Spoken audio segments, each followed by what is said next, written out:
ভালুকায় মানব কঙ্কাল সহ আটক এক।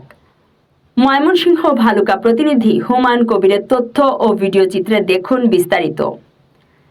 ময়মনসিংহের ভালুকায় ঢাকা ময়মনসিংহ মহাসড়কে চেকপোস্ট বসিয়ে তল্লাশি করে মানুষের কঙ্কাল সহ মোহাম্মদ মাসুদ রানা নামে একজনকে আটক করেছে যৌথ বাহিনী।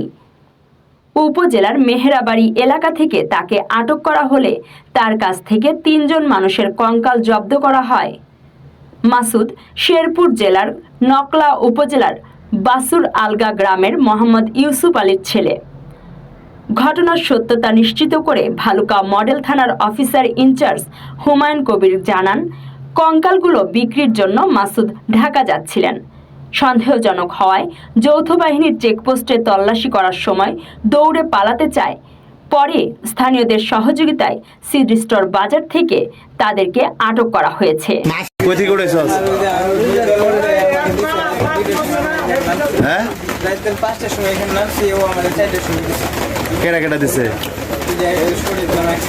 আরেকজন নাম্বার আছে তোর বাড়ি কই?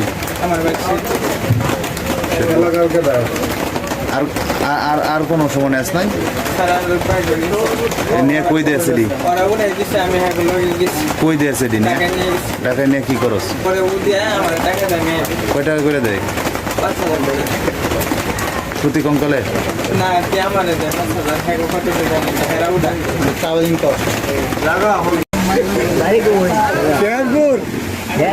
শেরপুর